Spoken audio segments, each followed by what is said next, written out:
أكبر الله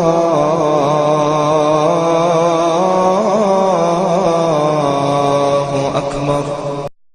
میرے حضور کی تو کوئی بہن نہیں تھی، در یتیم ہے، لیکن جب حضرت حلیمہ سعدیہ کے ہاں حضور گئے تو وہاں حضور کی ایک رضائی بہن کا تذکرہ ملتا ہے جو حضور کو لوریاں دیتی تھی، نام شیمہ تھا۔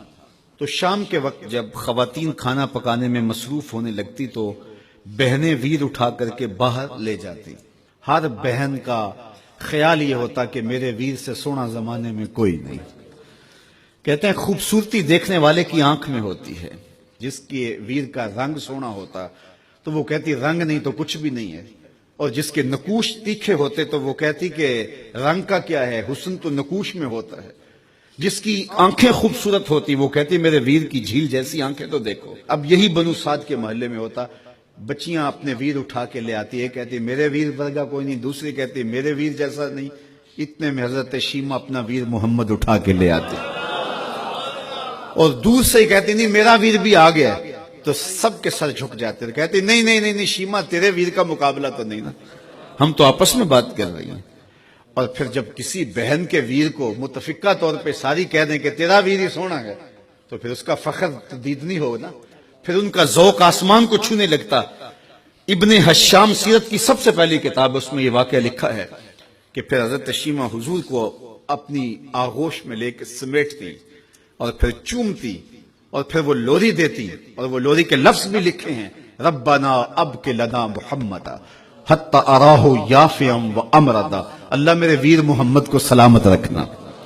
آج یہ پالنے میں بچوں کا سردار ہے، کل وہ لمحے آئے جوانوں کا بھی سردار ہو۔ اور پھر جھوم جاتی اور کیا خوشی ان کی دیتنی ہوتی۔ اور پھر وہ منظر بھی آیا کہ حضور علیہ السلام مکے چلے گئے اور یہ جوان ہوئی اور پھر ان کی شادی کسی قبیلے میں ہو گئی۔ آقا کریم نے اعلان نبوت کیا، 13 سال کا وقت کٹا اور پھر حضور مدینہ شریف چلے گئے۔ جب غزوات کا سلسلہ شروع ہوا تو جس قبیلے میں شیمہ کا نکاح ہوا تھا اس قبیلے میں مسلمانوں کے ساتھ ٹکراؤ ہوا تو اللہ نے مسلمانوں کو فتح عطا کر دی۔ تو اس قبیلے کے لوگ قیدی ہو کے حضور علیہ السلام کے غلاموں کے ہاتھوں گرفتار ہیں۔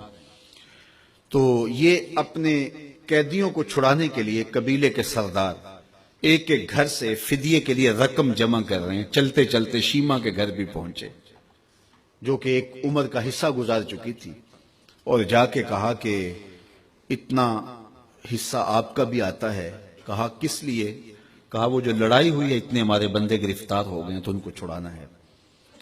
تو چلتے چلتے باتوں میں کسی کے لبوں پہ حضور کا نام آ گیا تو شیمہ نے کہا اچھا انہوں نے تمہارے لوگ پکڑے؟ کہا ہاں۔ تو کہا پھر تم رقم اکٹھی نہ کرو، مجھے ساتھ لے چلو۔ انہوں نے کہا تجھے ساتھ لے چلیں؟ کہا تم نہیں جانتی وہ میرا ویر لگتا ہے، وہ میرا بھائی لگتا ہے۔ قوم کے سرداروں کے ساتھ حضرت شیمہ حضور کے نوری خیموں کی جانب جا رہی ہیں اور صحابہ ننگی تلواروں سے پہرا دے رہے۔ یہ مکی دور تو تھا نہیں، یہ مدنی دور تھا۔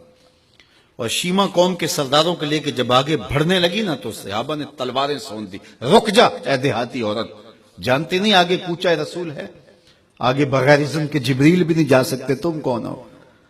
تو شیمہ نے جو لفظ کہے وہ لفظ لیے، اس نے کہا خلو سبیلی وَعَلَمُوا أَنَا أُخْتُ نَبِيِّكُمْ، میری راہیں چھوڑ دو، تم جانتے نہیں میں تمہارے نبی کی باجی لگتی ہوں۔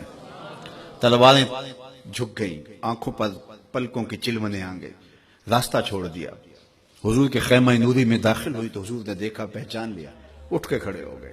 فرمایا بہن کیسے آنا ہوا؟ آپ کے لوگوں نے ہمارے کچھ بندے پکڑے ہیں، چھڑانے آئی ہیں۔ تو فرمایا بہن تو نے زحمت گوارا کیوں کی؟ تو پیغام بھیج دیتی میں یوں ہی چھوڑ دیتا، لیکن تم آ گئی ہو، اچھا ہوا ملاقات ہوئی۔ پھر حضور نے قیدیوں کو چھوڑنے کا اعلان کیا اور کچھ گھوڑے اور چند جوڑے حضرت شیمہ کو حضور نے تحفے کے طور پہ دیے۔ ویروں کے دروازے پر بہنیں آئیں تو ویر خالی تو موڑا نہیں کرتے، تو حضور نے بہت کچھ عطا کیا اور پھر رخصت کرنے خیمے سے باہر آئے تو صحابہ کی جماعت منتظر تھی۔ فرمایا صحابہ جب میں قیدی چھوڑا کرتا ہوں میری عادت تمہیں معلوم ہے کہ میں پہلے تم سے مشاورت کیا کرتا ہوں، آج ایسا موقع آیا کہ میں نے تم سے مشاورت بھی نہیں کی اور قیدی بھی چھوڑ دیے۔ کہا جو چاہیں آپ کریں لیکن کیوں مشاورت نہیں فرمائی؟ حضور اگر ارشاد فرما دیں تو فرمایا اس لیے کہ میرے دروازے پہ میری بہن آ گئی تھی. کوئی لاؤ تو صحیح زمانے میں ایسا، کوئی لاؤ تو صحیح زمانے میں یہ جمال اور یہ حسن اور یہ کمال رکھنے والا. تو پھر کیوں نہ ہم اپنی ساری زندگی اس آقا کے نام لگاتے.